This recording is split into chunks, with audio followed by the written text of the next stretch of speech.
Hello everybody, welcome to Daily News Simplified, an answer to what, why and how of newspaper reading. Today we shall be analyzing the Hindu newspaper dated 30th of Jan 2019 of the New Delhi edition. The topics to be discussed today has been presented on your screen. Timestamping for the same has been provided in the description box below. Let us begin our today's discussion. The first article appears as a lead article on page number 8. The title of the article is Think Universal Basic Capital.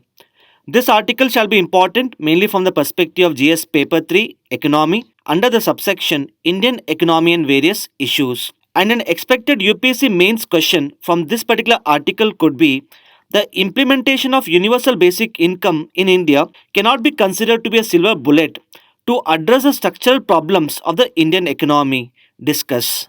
Recently, a debate has been initiated in India on the desirability of implementing the universal basic income. However, the implementation of universal basic income has both pros as well as cons. On one hand, some of the economists have pitched for the implementation of universal basic income as a magic bullet in order to solve various problems of India. They believe that the implementation of universal basic income would promote social justice and individual freedom. It would lead to poverty eradication as well as it can be considered to be a tool to reduce the growing income inequality. On the other hand, some of the economists believe that the implementation of universal basic income would face multiple challenges and problems. For example, in order to implement a truly universal basic income, India would be required to spend approximately 12.5% of the GDP in order to provide the universal basic income to all its citizens. But given the fact that the tax to GDP ratio in India is quite lower, India would find it extremely difficult to implement the universal basic income. Further, some of the economists have argued that the implementation of universal basic income would also incur certain social costs. For example, since universal basic income provides for assured income to all the citizens, it is argued that the UBI may actually induce laziness among the people and may have an adverse impact on the labor market. Similarly, it is also argued that the UBI may lead to a higher demand of certain temptation goods such as the alcohol, tobacco, etc. Now, in our DNS dated 14th of Jan 2019, we have comprehensively covered all the aspects related to the universal basic income, including the pros and cons. So I request you to go through this particular DNS in order to know all the facets related to the universal basic income. Now what has happened recently is a group of economists led by the former Chief Economic Advisor Mr. Arvind Subramaniam, they have put forward a concept of the quasi-universal basic rural income. Now the quasi-universal basic rural income is basically the universal basic income which has been modified in order to meet the requirements of the Indian economy. Now this particular article here has highlighted that both universal basic income as well as the quasi-universal basic rural income would not be able to address the structural problems of the Indian economy. In this regard, it has highlighted that in order to address the structural problems, the Indian economy need to explore alternative approaches. Hence, as part of this video analysis, we shall predominantly focus on three different aspects of the article. Firstly, we'll understand as to what exactly is the quasi-universal basic rural income. Secondly, we'll look into the problems of the universal basic income as well as the quasi-universal basic rural income as highlighted in the article. And lastly, we'll look into the alternative approaches as suggested in the article. As we have discussed, some of the economists led by the former Chief Economic Advisor Mr. Arvind Subramaniam have proposed for a new concept of UBI known as the quasi-universal basic rural income. Now, as you know, the universal basic income provides for the cash transfer to the entire population within a country. However, the quasi-universal basic rural income provides for cash transfer only to the households which are located in the rural areas. Further, the quasi-universal basic rural income would be covering only 75% of the rural households. Thus, unlike UBI, which is universal in nature, the quasi-universal basic rural income is confined to the rural areas, and more importantly, even within rural areas, it would be excluding the 25% of the rural households. But what is the rationale for the proposal of the quasi-universal basic rural income? Now, as we have seen, in order to implement a truly universal basic income, in order to provide basic income to the entire population in the country, India would be required to spend approximately 12.5% of its GDP. And to generate this much amount of revenue would be extremely difficult for India. So, this particular proposal put forward by the economist seeks to balance between the need to implement the universal basic income and the financial constraints being faced by India. Wherein the economists have argued that if we implement the quasi universal basic rural income, India would be required to spend hardly 1.3% of its GDP, which would amount to around 2.6 lakh crores. So, what the economists have basically done is that they have diluted the concept of the universal basic income to make it more financially and politically feasible for India. However, the author of this particular article has highlighted that both universal basic income as well as a quasi universal basic rural income would not be able to address the structural problems of the Indian economy. For example, in order to implement the quasi universal basic rural income, we would be required to exclude 25% of the rural households. But the question which arises here is how to exclude these 25% of the rural households and what criteria should we follow. And this would be extremely challenging from the perspective of the administration. Apart from that, it would be politically very difficult for the government of the day to exclude the rural households from receiving the basic income, since such an exclusion of the rural household would mean a loss of vote bank. Apart from that, if you look at the poverty line estimates for the year 2011-12, based upon the recommendations of Suresh Tendulkar committee, approximately 14% of the people living in the urban areas belong to the BPL section. However, the quasi-universal basic rural income would not be able to cover the urban BPL population. Apart from these problems of the quasi-universal basic rural income, the author has also mentioned about certain problems with the universal basic income. Now, in spite of the fact that Indian economy is one of the fastest growing economy in the world, the human development indicators in India continue to remain poor. For example, if you look at the Global Hunger Index report, India's ranking is actually comparable to some of the sub-Saharan countries.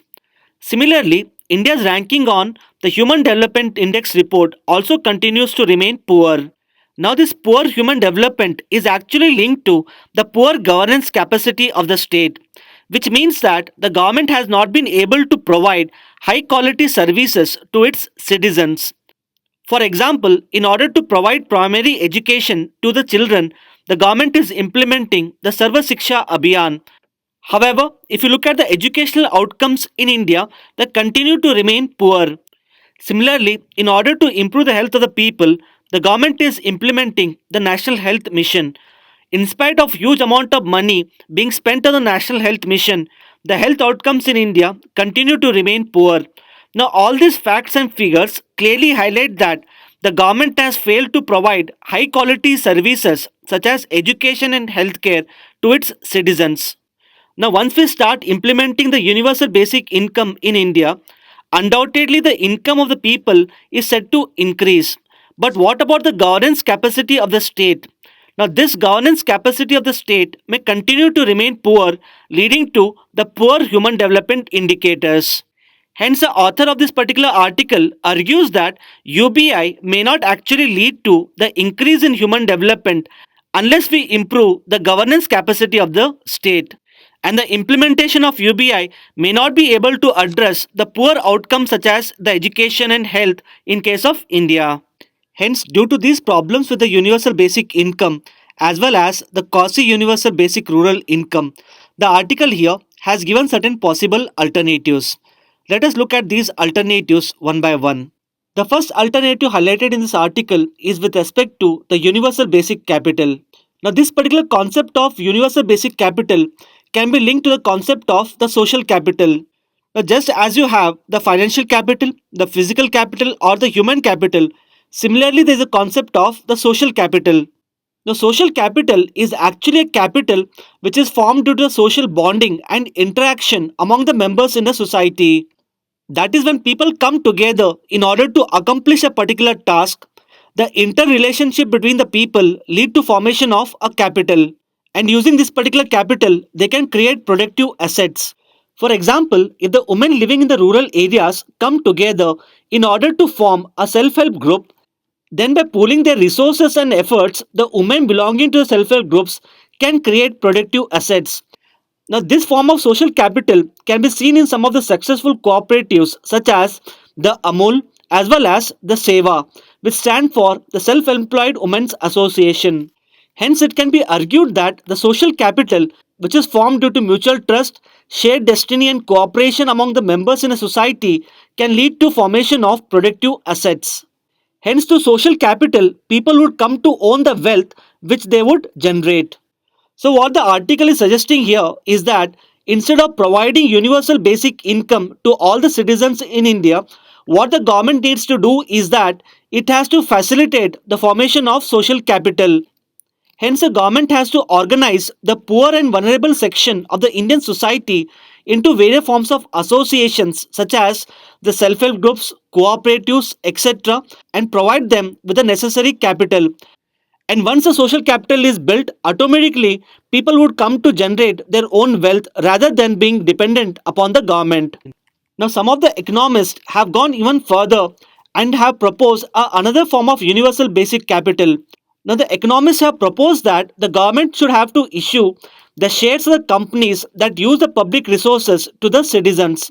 For example, in case of India, Coal India Limited is involved in the extraction of coal, which can be considered to be a public resource. So, what this would mean is that the government should have to issue the shares of the Coal India Limited to all the citizens. Now, this would ensure that all the citizens in India would have the ownership of all the public resources. The second alternative highlighted in the article is that presently the economic policies in India are shaped by large corporate entities as well as the capitalists, which means that the smaller enterprises such as the MSMEs as well as workers are not able to bargain for the favorable terms with the government, and this is leading to a higher level of economic inequality within India. Hence, in order to reduce the economic inequality, the article has suggested that we need to give more amount of powers to the workers as well as the micro, small and medium enterprises. And this can be done through the aggregation of the smaller enterprises into larger associations, cooperatives, as well as giving more amount of powers to the trade unions. And this would enable them to bargain and negotiate with the government and seek favorable terms for their overall development. The third alternative suggested in the article is that, as we have discussed, the human development indicators continue to remain poor in India due to the poor governance capacity.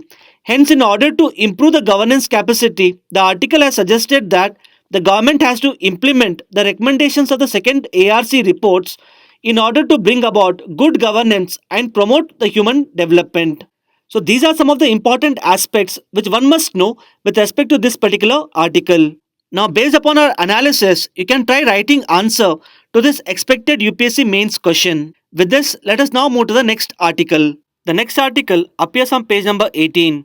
The title of the article is NASA Solar Probe Begins Second Orbit of the Sun. This article shall be important mainly from the perspective of prelims under the subsection General Science and Technology. Now, this particular article highlights that the NASA's Parker Solar Probe has begun its second orbit of the Sun and it is on track for its closest approach to the Sun. Hence, as part of this particular video analysis, let us first understand as to why do we need to study the Sun, and secondly, we'll look into certain details related to NASA's Parker Solar Probe.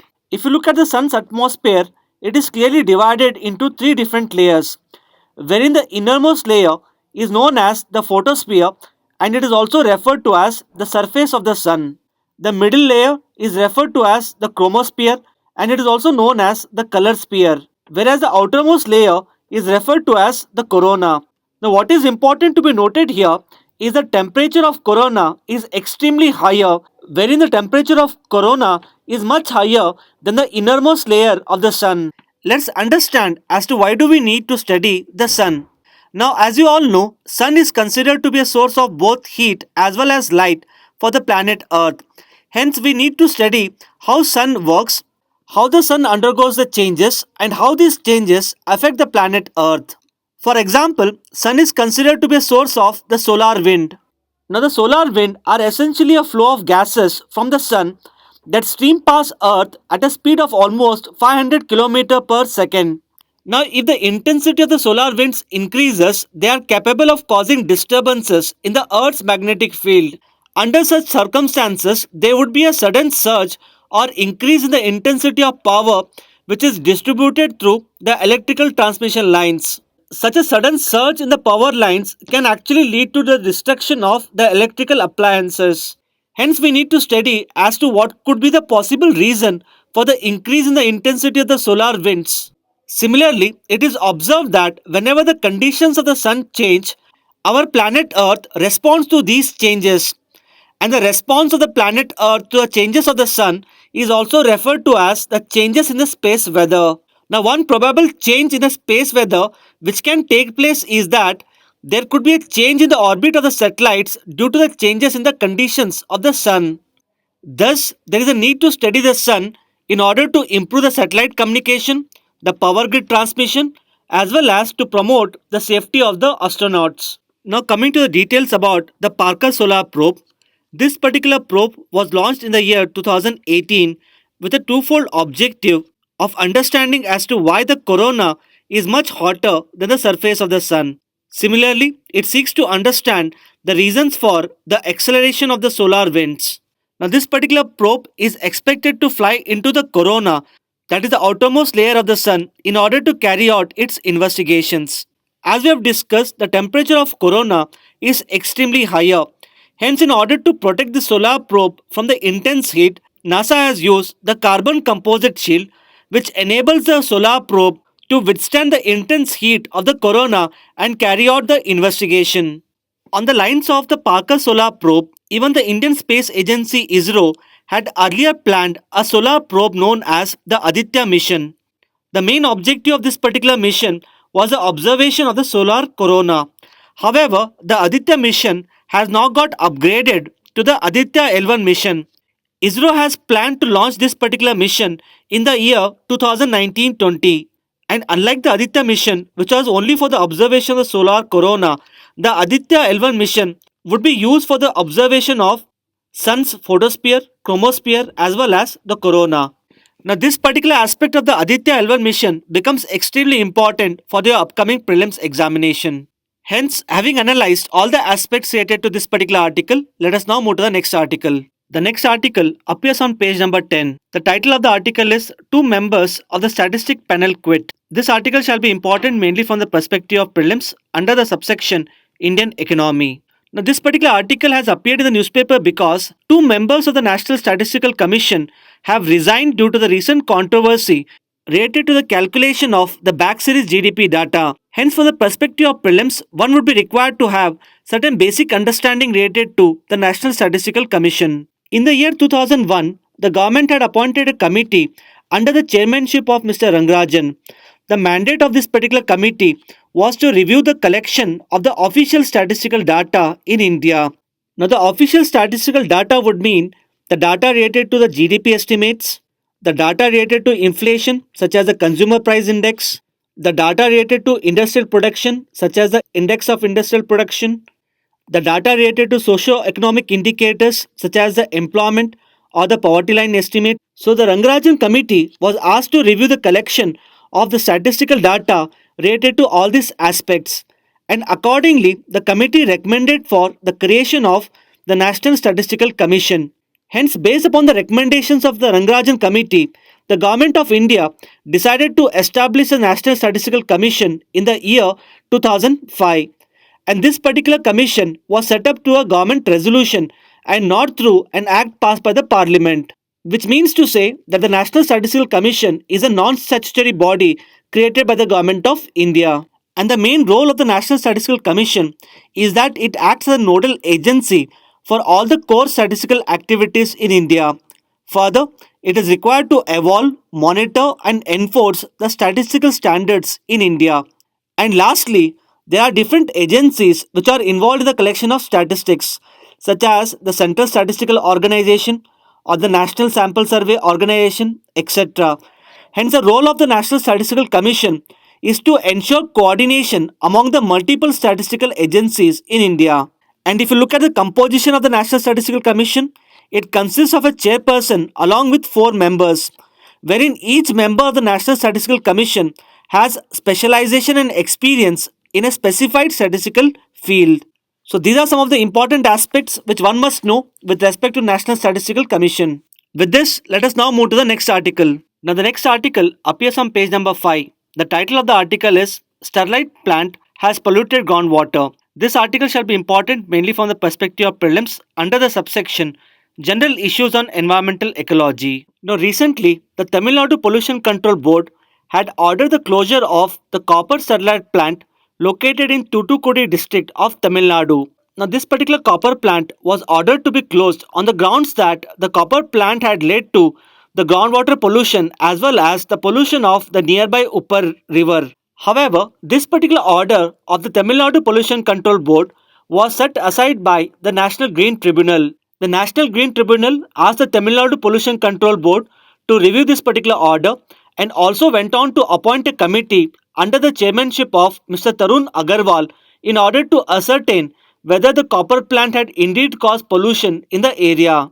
Now, the Tamil Nadu Pollution Control Board has filed an appeal against this particular order of the National Green Tribunal before the Supreme Court of India. In this particular appeal, the Tamil Nadu Pollution Control Board has stated that there is enough evidence of pollution caused due to the copper Sterlite plant, and this particular plant has openly flaunted all the environmental laws such as the polluter pay principle and the precautionary principle. Hence, from the perspective of prelims, you would be required to have certain basic understanding related to the precautionary principle and the polluter pay principle. The precautionary principle was part of the Rio Declaration of 1992 on the sustainable development. Now, the precautionary principle has been introduced in order to ensure that various projects should have minimal impact on the environment. And this is done by ensuring that various entities who are involved in the development of projects should have to take adequate amount of measures in order to reduce the environmental damage which would be caused due to the project.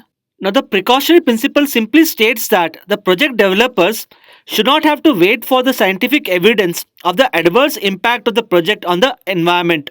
Even without the scientific evidence of the adverse impact, the project developers are required to take adequate amount of precautions or caution in executing their project. Hence, the project developers cannot use the lack of scientific evidence as an excuse for not undertaking various measures to reduce the environmental impact. The polluter pay principle simply means that whoever damages the environment should bear the cost of rectifying that particular damage. Hence, in case of any adverse impact on the environment, the burden of paying compensation would fall on the project developer. Now, in a case known as the Vellore Citizens Forum versus Union of India case, the Supreme Court of India had ruled that the polluter pay principle shall be part of the environmental law. Further, when the National Green Tribunal was established by the Parliament explicitly provided for the polluter pay principle through the Section 20 of the National Green Tribunal Act. And accordingly, the polluter pay principle has got the statutory recognition in India. So these are some of the important aspects which one must know with respect to this particular article.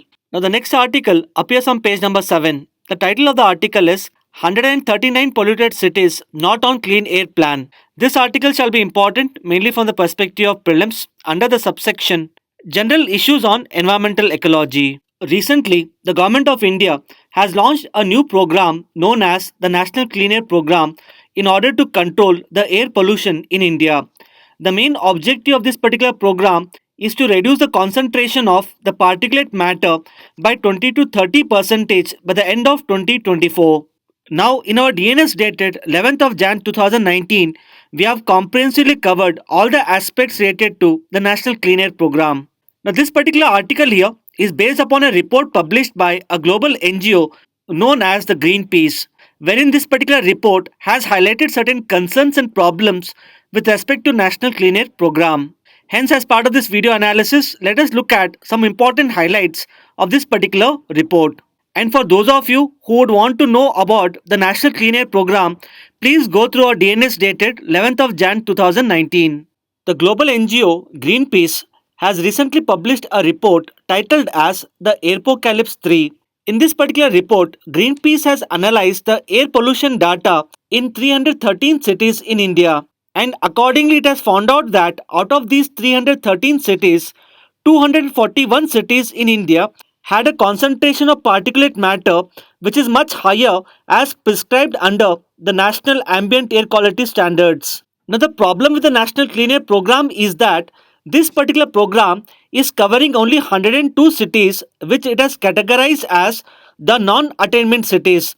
And these non attainment cities are actually those cities which have a concentration of particulate matter higher than the National Ambient Air Quality Standards. So, if you look at the remaining 139 cities, even though their concentration of the particulate matter is higher than the prescribed standards, these cities have not been covered under the National Clean Air Program. Hence, this particular report clearly highlights that the National Clean Air Program has not covered all the cities in India which have got poor air quality. Now, why this becomes a matter of concern is that, according to leading medical journal known as Lancet, India accounts for the highest number of deaths caused due to the air pollution. Similarly, according to a recent study in the year 2018, out of 15 world's most polluted cities, 14 cities are actually found in India. Hence, this clearly shows that India is facing a major health hazard due to the growing air pollution. However, in spite of this, the National Clean Air Program has not covered all the cities in India which have got poor air quality. Hence, these are some of the important aspects which one must know with respect to this particular article. With this, let us now move to the next article. Now, the next article appears on page number 18. The title of the article is Success for the Golden Langur Breeding Project in Assam. This article shall be important mainly from the perspective of prelims under the subsection General Issues on Environmental Ecology. Now, the golden langur is actually a ape species which is endemic to Assam, wherein in Assam it is mainly found in the Manas National Park. Apart from Assam, a small population of golden langur is also found in Bhutan as well as Tripura. However, the golden langur is facing the main threat of the degradation of the habitats. And because of the increased threats, the IUCN has categorized golden langur as an endangered species. Further, under the Wildlife Protection Act, the golden langur has been placed in the Schedule 1. Hence, in order to arrest the decline in the population of the golden langur, the Central Zoo Authority had launched the Golden Langur Conservation Project in the year 2011-12. And as the title of this particular article suggests, this particular project has now been declared successful. So these are some of the important aspects which one must know with respect to this particular article. Based upon the discussion which we had so far, these 4 questions shall be a prelims question for the practice. Please pause this video and try to find answers to these 4 questions. We will be discussing the answer after 5 seconds.